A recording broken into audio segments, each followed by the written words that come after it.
Hello, this is Jackie B. Peterson, author of Better, Smarter, Richer, 7 Business Principles for Solo, Encore, and Creative Entrepreneurs. It's my mission to help solos, those of you in one-person businesses, understand and apply the 7 solo business principles to your enterprises so that you can be more financially successful. Solo enterprises are very different from traditional businesses, and it doesn't mean they can't work. It doesn't mean that you can't make really good money being a solo, but it does mean there's some things that you need to do to position yourself to be successful as a solo, and that's what's written about in Better, Smarter, Richer. It's a workbook. It's a fill-in-the-blanks workbook so that you can kind of take a look at your thinking and change it so that you can get in the groove and make your solo business highly successful for you. We're going to talk about that a lot today. So what I'd like you to do is visit my website, bettersmarterricher.com. There you can download the free ebook outlining the 7 principles, sign up for the free newsletter, and join the conversation on the blog. Also, of course, we want you to stay tuned to this weekly radio show, which is posted to www.soloproradio.com. Love to have you be a regular listener, not just for today. So we're going to have a great conversation today, talking particularly about Encore entrepreneurs, as we've told you where is going to be our focus for 2014. Our guest today is Doug Lundrigan. Doug is a business coach who likens his work to that of a doctor. He examines the symptoms of a sick business, diagnoses the underlying disease, and prescribes effective treatment. Doug names his services leadership. He builds team skills, trust, emotional intelligence, and predictive strategy. When Doug was last on our show in the fall, we began a discussion on the person who is 50 plus, who is either working now, seeking work, or not being able to find work, is creating his or her own work. That last group is being called Encore entrepreneurs. As we said, we're going to talk a lot about that particular population on this show this year. I don't know if you remember like I do, but during that conversation, Doug made some very provocative statements about how the culture of work has changed substantially in the last 30 years, and that those 50 plus who are seeking jobs or creating jobs now must be aware of the new culture and adept at practicing its principles. As you know, listeners, we've made a commitment to dedicating this program to Encore entrepreneurship this year, and Encore entrepreneurship is a subset of solopreneurship, one-person businesses. That model has grown substantially over the last 10 years, and it's a model that's readily adopted by many of those 50 plus who are creating new enterprises. So for this and the next 2 radio shows, we are going to have a conversation with Doug about the new culture of business, what it is, why it's important, why it matters, and what business creators and job seekers need to know and to learn to be successful in the new business environment. On today's show, we're going to discuss and focus on the broad picture. Next week, we will talk more about what a seeker can read to educate themselves about the new culture. And in our last conversation, we are going to devote our conversation to the concept of emotional intelligence, as that is one trait that encompasses all the other traits that we're going to discuss. Sounds like fun to me. So hello, Doug. Hi, Jackie. Thanks for having me on your program. It's always a pleasure to talk with you. Well, this is going to be interesting. As I say, and I told Doug listeners that I was inviting him back because I had made a statement about how I thought that there was a huge opportunity for those 50 plus who are retiring or leaving the workforce, and they're leaving with tremendous knowledge and skill, and there was a huge opportunity for them to turn around and, get hired back as consultants or as teachers in the companies they're just leaving. And Doug was not so excited about that as I was. He kind of had some caveats to discuss, and one of those was this idea of work culture, and it kind of made me think, boy, we need to talk about this. We need to understand what that is, because so many people, 50 plus, are wanting to change their jobs. And just so you know, let me tell you the statistic. There's 100 million people in the country over the age of 50. There are 80 million people in the baby boomer population, which is those born between 1946 and 1964. And when you talk to those people, 70% of them say They want to do something, continue in some kind of work, whether it's volunteer service or have another job or have an Encore career. 70% of that population says that they want to do something after traditional retirement. So it's a huge population that we're talking about. At the same time, a lot of older workers who got downsized in the Great Recession of 08 and 09 are having a terrible time finding work, finding a job, getting back into the workforce. And many, many, many of those people are saying, okay, if I can't, find work, I'm going to create work. So that's the Encore entrepreneur. In many cases, they're doing it because they need to fund their retirement. We also know pensions have gone away. We also know Social Security was never even intended to do anything more than supplement your retirement. So there's a financial edge to needing to, and wanting to work. And then there's a group of people who just say, I'm healthy, I'm happy, I'm creative, and I would love to continue my work.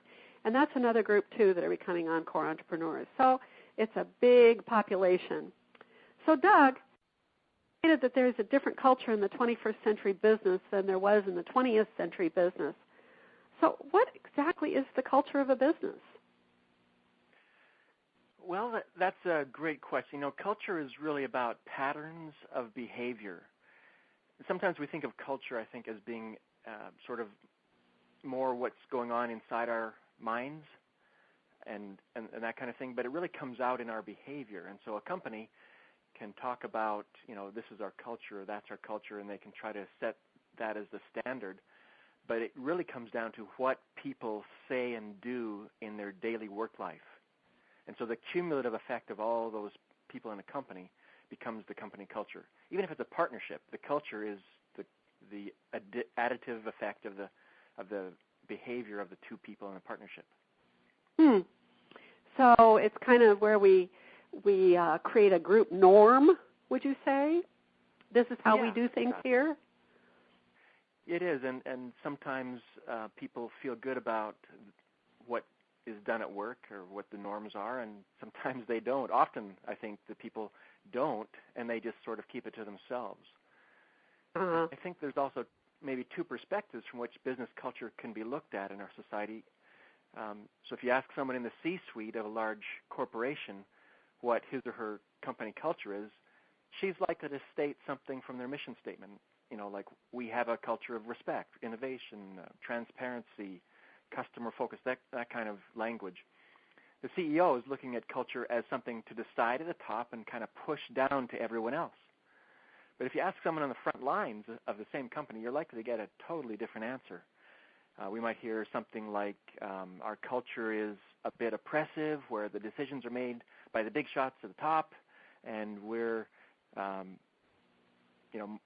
supposed to do what we're told. Your opinion only matters at the top. Profits come first. So you might get something completely different at the top of an organization versus the bottom. So how does an organization create a culture? How does it get created? What happens? Well, culture is created when people come together and add their values and behaviors together. And so really to alter the culture of an organization, it happens in the hiring process. For example, if you want a culture of warmth and acceptance among the employees, but you hire people who have fairly narrow views of other people, the culture you're looking for is probably going to be elusive, going to be hard to find. Likewise, if you want a culture that's fun and creative, but people who get promoted to leadership positions are kind of austere and serious, well, good luck having fun with that. Okay. About who you hire. Yeah. And if I can expand on that a little bit, I've learned also it's just like you say, it's what we notice, it's what we reward. Who gets promoted, who gets the corner office, who gets the award certificate that's hung on the wall. I mean, those are ways also we're creating culture, isn't it? By what we pay attention to and notice. Who gets the raise? Absolutely, yeah. What behaviors are rewarded? Yes. Create a culture from within but it's also created by the people that you hire. Yeah. Yeah. Wow, that makes that an important step. So once a culture is created, can it be changed? That's a very complicated question that could really take weeks to answer. The short answer is you change a company's culture by changing people's attitudes, words, and actions. And you change people's attitudes, words, and actions by changing their values and beliefs. Well, that's hard to do, but you can change people's values and beliefs when you give them a reason that's strong enough of why they should change them, and then teach them how. So engaging people in a shared vision is really the key. It's sort of the beginning place of changing people's values and beliefs. If I can bring that down to a very practical example that I've been noticing in our community of Portland, Oregon, and we have the Portland Trailblazers, and we're having a very successful team this year, but for years we've had a team that kind of gave up in the last 2 minutes of the game, which is where they get very intense and everybody's really pushing to win the game at that last 2 minutes. And we really literally have had a culture of a team that gave up in the last 2 minutes. And suddenly this year that isn't happening anymore, and we're winning a lot of games. And it's really interesting. And, we do have some new players and we have a new coach, and I'm kind of curious, to wonder how did they put that new value in place? How did they do that? Because that old value is hung around. We kind of decided, several of us laughed about it. We said that's kind of hanging like a fog in the locker room. This whole idea of you can give up in the last 2 minutes and it's okay. And, we decided that the goal was to get to the finals, not to win, not to win the whole championship. And so what you're talking about, that you change people's attitudes by engaging them in a shared vision, there must have been some of that went on. I can't help but think that was almost certainly the case, because the research that I've read points to that very thing being the root of changing people's behavior in a company and the culture. I mean, how that would look in the real world. An enlightened person at the top, in the Trailblazers example that you gave, somebody saw the problem and recognized it and wanted to do something about it, saw that the old ways are not working. That person figures out a new vision, maybe with some consultation with other people in the company or outside sources, and tries to figure out how things ought to be, and then starts acting differently, and then enlists and inspires others to act differently, and then it grows from there. So clear communication is essential. If people buy into the new vision and start acting differently and the new actions produce better results, then if the better results are communicated and celebrated and rewarded, then you're forming new norms and new shared values. And voila, you have culture change. That's fantastic. I don't know if you know, or even if our listeners know, but in part of my past, I spent 10 years as a total quality management consultant. And I'm thinking back to what you said, that if you ask a company about its culture, that if you talk to the C-suite, the chief operating officer, the chief executive officer, those people, and they'll use words from their mission statement. But if you talk to the front end, they may say something different. And we would find that constantly. And I remember one client in particular, we were working on improving the quality of what they shipped out the door. It was a manufacturing company, and we were on the manufacturing floor, and we said, well, kind of what's the rule about, things that you ship them out when they, that you've inspected them and they're high quality and they meet standard and they meet specifications and, those sorts of things, that you don't have warranty work. And they said, that's not true. They said at the end of the month, when we're rushing and pushing to meet our number goals, the rule is, if in doubt, ship it out. Wow. Yeah. We said, okay. We have found one of the key, components here that is causing the company to send things out that are, not built the way that they should be, and resulted in a lot of returns and warranty work, and was very expensive. And I've never forgotten that conversation, because that wasn't the owner. Wow, that's incredible inefficiency, right? Incredible inefficiency. So getting back to culture, because this is, to me, a fascinating topic, how important is culture to the success of a company? Well, Jackie, it's funny you should ask that. I was reviewing a study done a few years back by the National Academy of Sciences, and they were examining patterns in science and technology innovations of 6 countries, I guess world leaders in science and technology. They found that the strongest indicator of success in innovation is culture. Ooh. Very interesting to me. Yeah, isn't that interesting? How does culture and innovation connect? And they're not talking about just in companies, but the cumulative innovation ability of a whole country. How strong is the country's innovation as a whole? And it was most affected by the country's culture. So on a macro level, it's very powerful, the notion of culture and how it can affect the efficiency of a company. But I think also on a micro level, on the individual companies, however large or small that they might be, a negative culture can destroy a company or a department in a company from within. It's like a cancer. It's very important that the culture, be aligned with the industry sector of a company. For example, a company that in a rapidly changing computer technology sector, for example, must have a culture that includes innovation.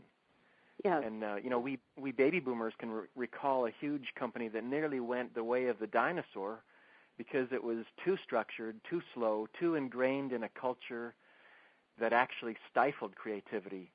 And that, you might recall, in the early 90s was IBM. They just about died. Right. The one who saved it.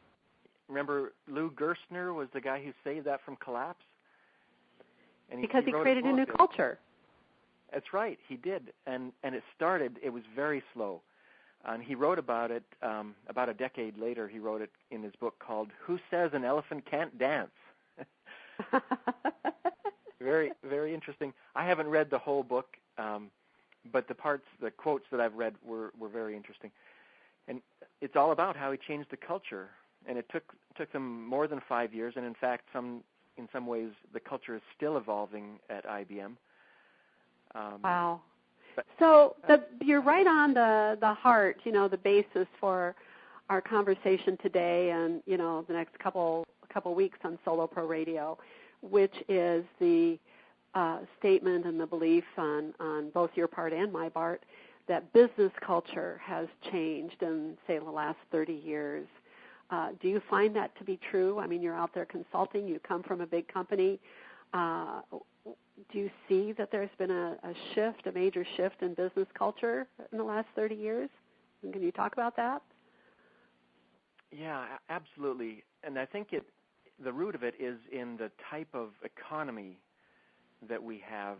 So, 100 years ago, even 50 years ago, we were in the midst of the industrial era. And in that situation, it was really important for people to be able to do the job that they were told and just do that really well.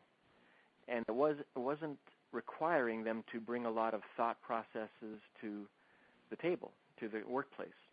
So in essence, big factories were hiring people's bodies to perform activities. Mm-hmm. Now we're in the information age, and in order to be productive, we have to engage people's minds. It's no longer about activities. It's about bringing your creativity and your problem-solving capabilities to the workplace so that you can find innovative ways to solve problems and keep up with the rapidly changing technology and your competitors. So it's just a different culture in the whole society as far as what's needed to succeed. That's very interesting. I can remember, and, if you just even think about it in the vernacular, say in the early 1900s for sure, people were called hired hands. We hired their bodies. Exactly, yeah. Yeah, I mean, that's what people were. They were hands, to do things and to do rote jobs and do them the way they were laid out. And if I can talk a little bit about this is the old hierarchical structure that the person at the top of the pyramid, the owner, knew best, and they laid out how things were supposed to be done. And what your job was, as you say, was to bring your body to work, bring your hands to work, and carry out those tasks. And the thinking was supposed to belong to the people at the top of the hierarchy. And, that's been called not only hierarchy but command and control. And I think that the technology revolution has just thrown that on its ear in many ways. And for one way, for sure, what the technology revolution has done is made the world run faster. And we've got to be able to keep up and manage things, which takes a lot of initiative and creativity. And as you say, now we want people who are bringing their creativity and their imagination and their problem-solving skills to work. Is that kind of how you see it? Absolutely. And you hit on a key point when you talk about the hierarchy. The skills of the leaders in the industrial era did not need to be soft skills in general. They just needed to have the smarts to figure out where the ship was going and steer it that way and tell everybody else what to do, basically, through the chain of command. And and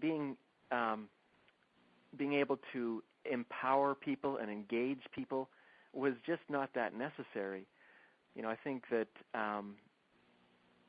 being able to give somebody a paycheck and they ought to be grateful for it and do what they're told was kind of the overriding attitude in those decades. But now people don't stand for that anymore. If they're treated like an object, like just a body, they're going to go find a workplace that's more enjoyable.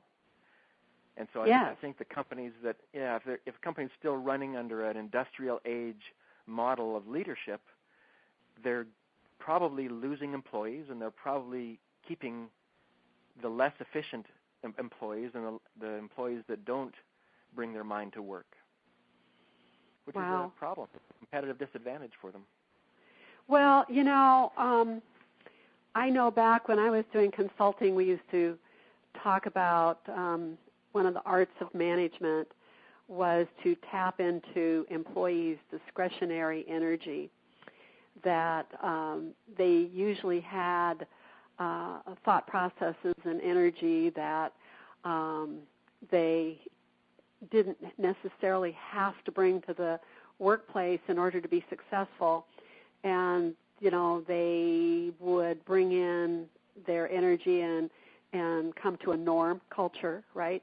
A normative level of how much energy and creativity had to be expended, and, for them to do the job in an acceptable way. And if a manager wanted the work to be done in a super way, extremely well, with innovation and creativity and even faster, they had to find ways to encourage and entice that discretionary energy that people had and bring it. And it wasn't normally the sort of thing that they could do a performance management review and say, you're not performing up to standard, because they were performing up to standard, but they weren't giving you that extra bit. And so a manager had to figure out how to entice people to give them that extra bit. And you can't force it. You can only invite it to come. And I think that's also what you're talking about, and that the fast-moving technology companies expect it. They don't expect to entice it. They expect that their employees are going to be excited enough about what they're doing that they are going to contribute that, creativity, that energy, that enthusiasm, that imagination. I think that's a huge change. I think you're absolutely right. And we see it in the companies that go by the wayside, that they're typically the ones who aren't keeping up with this changing culture. And it's generational. It may have more to do. I'm not a sociologist, but it seems to me that some of the differences in in the younger generations, younger than the baby boomers, the differences may be the way that they were raised as well. I'm sure that's true. Yeah, or the school teachers, the sports teams. You know, when did teams of little kids playing soccer stop keeping scores to make sure that nobody felt bad about losing? I mean, yeah, right. That's sure. Let's preserve their self-esteem so that they don't feel like losers. But yet, the world, the real world, is full of people who compete better than others in the workplace, and therefore they get a better job, or they build a better company, or they are just more successful in whatever they're doing because they competed better. And then somebody is not competing as well, and they feel like a loser. Well, that's the real world. Unfortunately, you know, this coddling, I think, has come to us now in a way that we have slightly more entitled workers, and these are the ones who aren't willing to tolerate a boss who's oppressive in any way. Now, I'm not saying that's necessarily a bad thing, because I think that the soft skills and the emotional intelligence necessary to get the best out of people does require us to not be oppressive and to have those traits that do encourage, like you said, and invite excellence. Yeah. So on the one hand, I started off kind of negatively, that this coddling may not be good, but I think the end result is that we do get better workplaces when we have a more supportive environment. That's cool. I think that absolutely. It just seems sometimes a little bit, it rubs us baby boomers the wrong way when we see the younger folks that seem to feel like they deserve something that they haven't earned yet. That's definitely an issue, isn't it, when older people come into the workforce and have that attitude of, I've worked for everything I've had, you know, how come you're being treated differently? I think that is. So what other attitudes do you find, you know, because we're talking about the Encores, you know, and the seniors, the people 50 plus, and that's both you and me. What other changes are there in this culture? You and I talked about this, and we made a list. Would you like me to read that to our listeners so we can talk about those traits? Sure. You know, I enjoyed collaborating with you on this list because I think we've got a really good list of those differences. And, yeah, please go ahead and read them. Sure. Okay, listeners, here you go. When Doug and I worked on this, we decided that some of the important characteristics of the 21st century organization as opposed to the 20th century organization, you know, the one that was hierarchical, command and control, come to work and do what you're told, be grateful to get a paycheck. Some of the new characteristics are, as Doug already said, that the business works on shared goals and vision. There's a belief in transparency, which is everybody understands why and how they, as employees and the company, adds value to the customer. These are flat organizations made up of a team of leaders. These are people that are able to take charge of their own work and schedule and meet the needs of the organization. Doug added the concept lead from the balcony, so we're going to ask about that. These are organizations that are high trust. They have a lot of engagement and collaboration. They're relationship-centered. Resilience is a big word. Actually, one of my former colleagues is right now publishing a book about creating resilience in organizations. They have flexibility in all things, including title, work hours, work location, team membership, lines of authority, and the ability to take charge and do the right thing. They have fluency in e-tools. They have focus on entrepreneurship and innovation. There's a speed to compete in a rapidly changing marketplace with technology advances, and branding is critical. You are your brand. Everybody read Better, Smarter, Richer. Your portfolio of experience and the learning that gets hired for a particular project to accomplish a particular outcome, that's your brand. This is a very much of an emerging characteristic and growing in importance. So would you kind of like to talk about those and maybe how they show up and and what's different about them than in, old organizations back there, 50 years ago and even 30 years ago? Yeah, absolutely. I was thinking, Jackie, it might be a good idea for us. It's really hard to go through a list of this many items on an audio program, and so I'm thinking I'll probably put a list of this on my website, and it might be good for you too as well. What do you think? I think that'd be great. We'll do it. Let's do that so people we'll can check it out later. Okay. I was thinking just this morning, looking through our list, and I added one more that I think there's a lot of research about, and that is have fun. Oh, how fun. I like that. Yeah, there's a lot of research about happiness in the workplace and how happier people are more productive and more creative, and that having a workplace that is enjoyable, that people like to come to, is a very great strategy for getting the most out of your people. So have fun and be happy at work. I think it's the number 12 from your list. So if we just kind of work through these in a way, if the 21st century attribute is shared goals and vision, do you find that that's a new thing in businesses, that they're doing this now more than ever, and maybe it didn't happen so much in 20th century organizations, and that this even might be vocabulary that a job seeker or a new coach would use? You're a new coach. Are you finding that you have to talk about shared goals and vision with your clients? Absolutely. This is one of the first things that I talk about when an entrepreneur of a small company is working to grow their company, is that you really need to have a vision that is shared across the entire breadth of the company.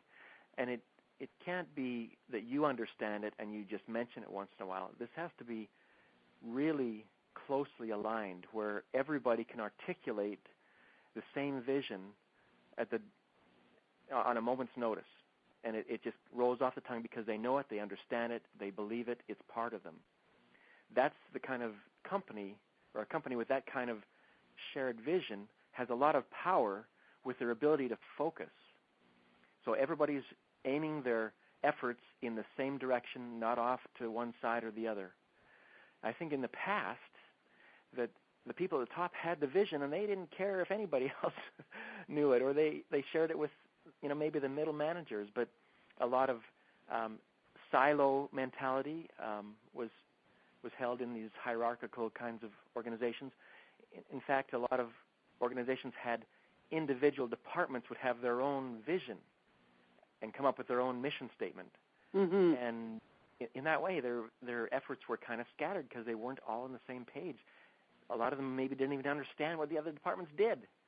And so it's really hard to have a shared vision and focus really efficiently on a common goal if you don't understand the whole picture.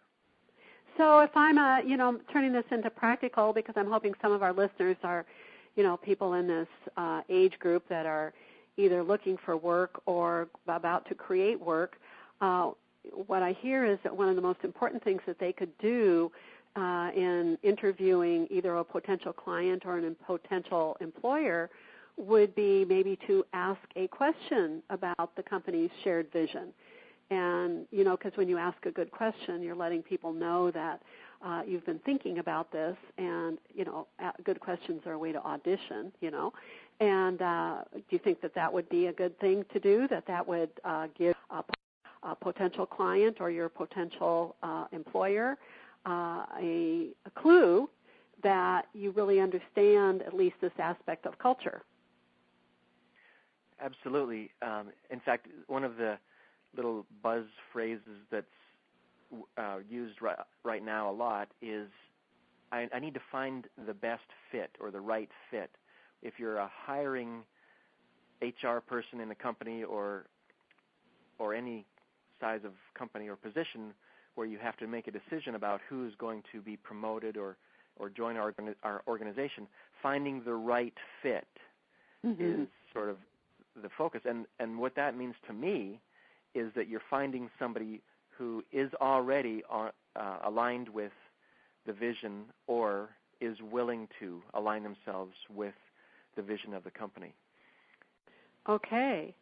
So if I'm a job seeker or a contract seeker, if I'm a coach and I'm seeking a contract, it certainly would behoove me before I go on the interview, they say either as an employer or a client, that I would learn something about the company and about its vision, and I would ask about it, and I would talk about it, and I would find a way to talk about it and show that I already shared that vision. Yeah, I think that's a fantastic strategy. Speaking their language, using the words that you see on the company website, whether you want them to be your client or your employer, saying those same kinds of words. Now, what we're getting into here is how authentic are we being? Right. If I want to get a job, I can go through the right motions and I can say the right things that are most likely to get me the job or the client. But is it real for me? Does it really reflect who I am and what values I have and where I want to go in my career? And if it's not, why force the issue? Why try to fit the square peg in the round hole? I think that's where a lot of energy is lost, is people trying to fit things where they don't belong. Yes. And yeah. Yes. We spend a lot of time talking about that in Better, Smarter, Richer, that you get really clear about the kind of work that you want to do, and you get very clear about your own target customers, and you turn down other things, and say, I'm not the right person for you. And there's nothing wrong with doing that, again, either as somebody who's independently in business or as somebody who's looking for employment, because not having the right fit is a very unpleasant place to be and very unsatisfactory for everybody. The authenticity does override. So authenticity trumps shared vision. I think so. As far as what we seek to have in our business relationships, for sure. Yeah.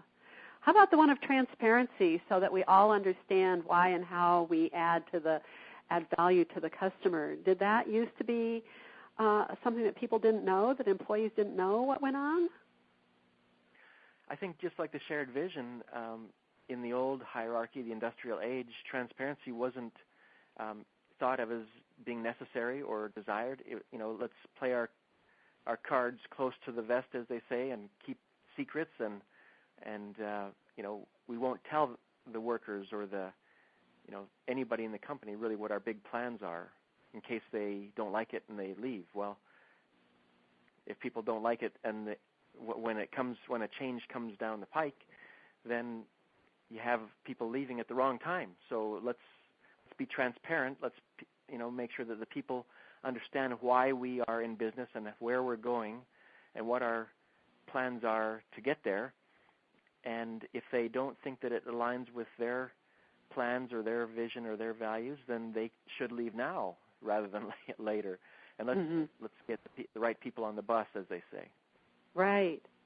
So the characteristic that goes along with that transparency in the culture of the organization is that either somebody selling to that organization, again, or somebody trying to work for that organization should make sure that their skills and values are in alignment with those of the organization. So they need to have fit, and they need to have a sense of alignment in order to feel good. And it certainly would, again, be part of the conversation I would think you would want to have when you are presenting your portfolio of skills to a potential client or a potential employer.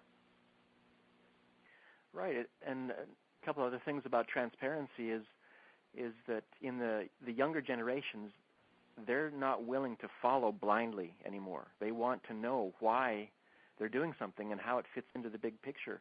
To just be told to do an activity without knowing why is just kind of unacceptable. I want to know how my job fits into the value that we as a company are bringing to the society around us. Wow. The other part of transparency is that transparency breeds trust. and trust is more efficient than distrust. So isn't that true? Very important. Yeah. We used to talk about that old activity that went on for CYA, cover your backside, that you were always backfilling, and making sure you were okay, that somebody wasn't going to come up from behind and ambush you in what you were doing, that you had your back covered, and that's very inefficient. It's a very inefficient use of your time. Absolutely. I'm sure a lot of the listeners, as well as myself, have lived that. If you've worked in a big corporation where CYA is necessary, how totally time-wasting that can be. And yes. You can't do what you really need to do excellent work because you're worried about people not trusting you or you not trusting others and just covering your backside. Yeah, very inefficient. So our third characteristic is that today we're working in flat organizations made up of a team of leaders.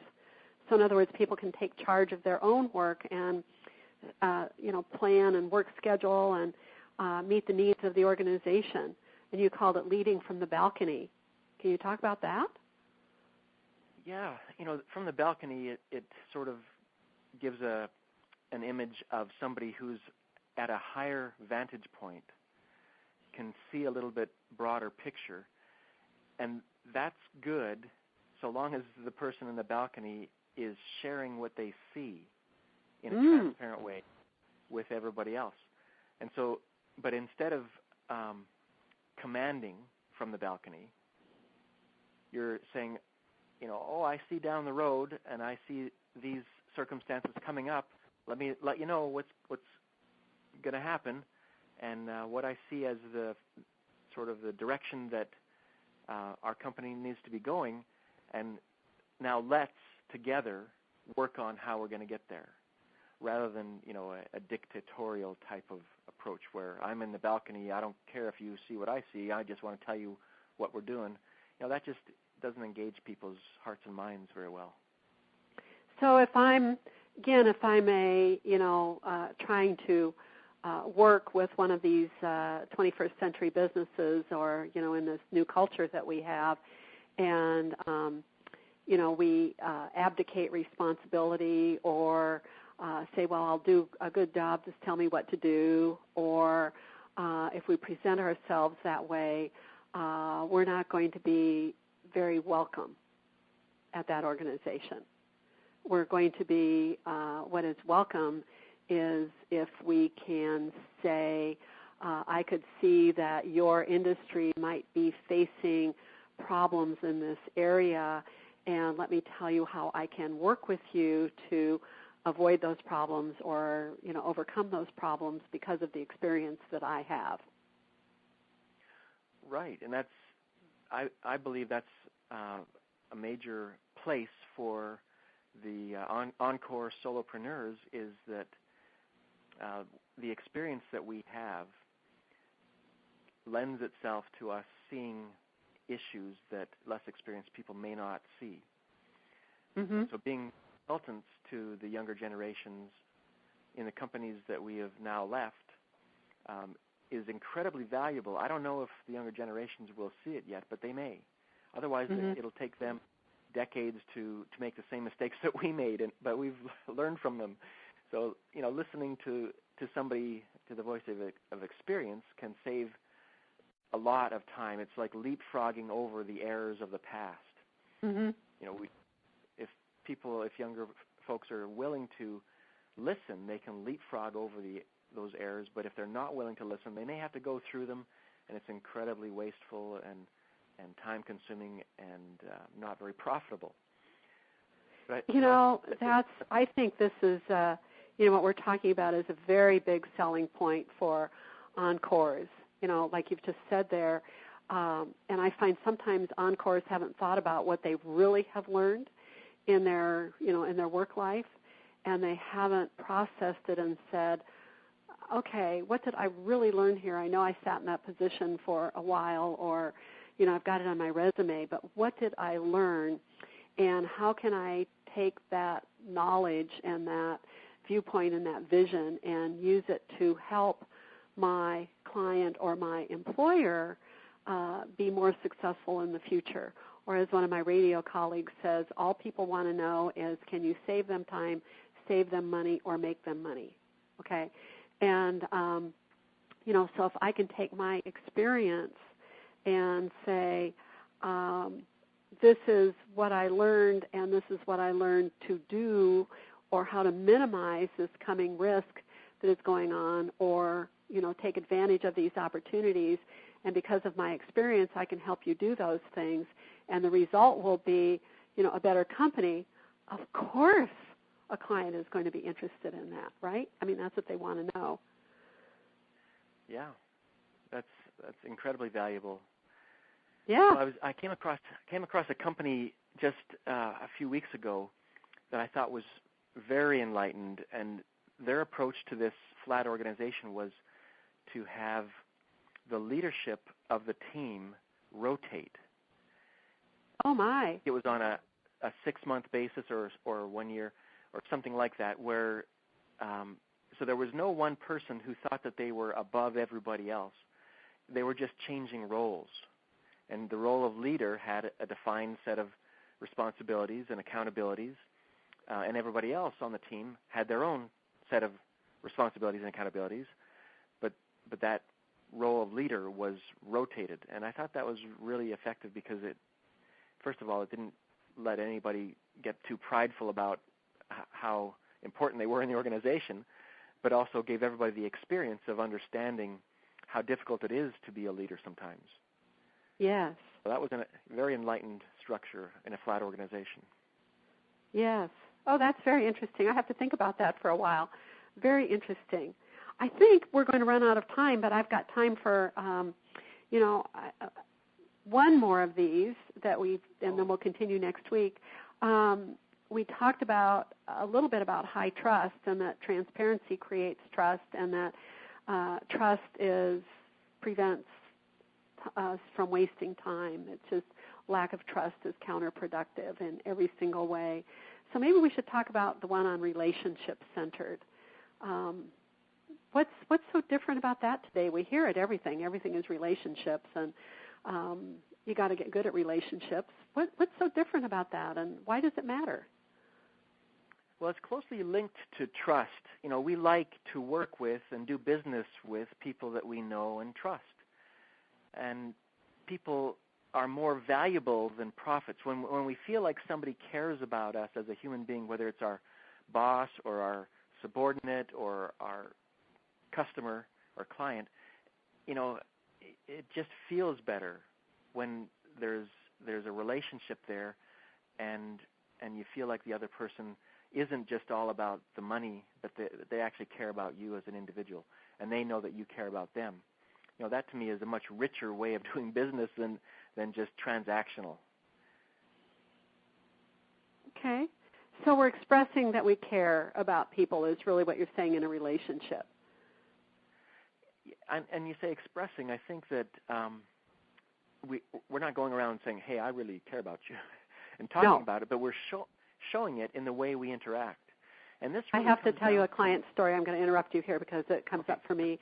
I had a client who very successful, and she runs a nursery business with about 30 employees, and her field superintendent, who really manages all the field crew, is Spanish-speaking. He's bilingual. He speaks both English and Spanish, but most of the workforce, the people that are in the field and managing the nursery stock and digging it up and taking it out to jobs and doing the planting, most of them are immigrant, Spanish American, Latin American, Mexican labor. And she was in great concern. She had this new field superintendent, and she said, he's out there talking to all the employees, and I don't understand the language, and I just am not sure I've got a good relationship with him. I'm worried about that because, this is my business, and I'm on the line for anything we do wrong, anything that doesn't happen. I'm on the line for their welfare. I care what happens to my people. I want them to be here to do a good job, and and it has to all go through this one spot. And I made a suggestion to her which worked like magic. I said to her, "Do you meet with him regularly?" And she said, "Oh, yes, I do." And I said, "Ask him, how's the baby?" She said, "What do you mean?" I said, "Ask him, how's the baby?" He's a young man, and she said, "I don't even know if they've got a baby." I said, "Well, he's probably got a niece or a nephew or his own kids or somebody, that because there's always a baby." And so just say to him, "Well, how's the baby?" And then listen to, what he has to say, and that's going to break down that barrier of you're the boss, and he's carrying out the work, and then he goes and talks in Spanish to the actual in the labor workforce. And I went back about a month later, and I said, "So how's it worked?" And she said, "Every time, we have our meeting, I start with, how's the baby? And I've learned enough to ask, how's this child and how's that child? And, find out that there's somebody getting married." And she said it just broke every barrier that we have, and it's just worked like magic. So that's kind of what you're talking about right there, building the relationship, just by asking that question of, how's the baby? Absolutely, and what it comes down to is what we were talking about near the beginning of our discussion today, is that we can't treat people as objects anymore.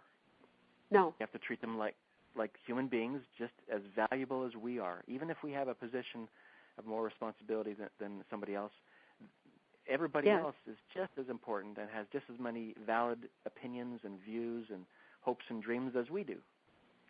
That's what it comes down to. Yes. Well, Doug, we're out of time, and we're only halfway through our list, so we know what we're going to do next week. We're going to continue on with that list, and listeners, I hope you're gaining from this. I'd love to hear comments back, and we're also going to talk about some books to read. Doug told me that their LinkedIn did a request for people to tell them the 10 most important books that you should read, and we're going to talk about a couple of those books, plus a couple books that he thinks are important reading for anybody that wants to learn about the culture of 21st century businesses and how they operate. And we're going to continue on also with our discussion about how you, as an Encore entrepreneur wanting to work in this 21st century culture, as a coach or a consultant or as a contractor of some kind in these businesses, and how those of you who are 50 plus and are looking to distinguish yourself in a way that you find the employment that you're looking for, maybe some of the ways that you can use this information as well. That's what our goal here is on the next conversations. So I really, Doug, I want to thank you for your insights today. This has been a great discussion. I've learned a lot, and if some of our listeners are, getting excited about what we're talking about and would love to contact you, and certainly if they'd like to get this list that you're going to have on your website, how can they get hold of you? Well, www.lighthouse4business.com. Lighthouse4business.com with the number 4, not the word 4. Well, it sounds like the consulting that you do really does shed a light out there in the darkness, and I think that's pretty fabulous. Okay, well, listeners, I want to remind you again, you're listening to Solo Pro Radio, and we have our weekly show. This is Jackie B. Peterson, the author of Better, Smarter, Richer, 7 Business Principles for Solo, Encore, and Creative Entrepreneurs. And we'll be back next week. In the meantime, I hope you'll go to my website, not just Doug's, to look at this list. I will get it mounted up there probably on Friday. And you can take a look at the 7 principles that help you be successful. In fact, they're not just help you, they're pretty required if you're going to be successful as a solo. Download my free ebook and also sign up for our free newsletter. And be sure to tune in next week to Solo Pro Radio. We'll continue this great discussion about the culture of work in the 21st century.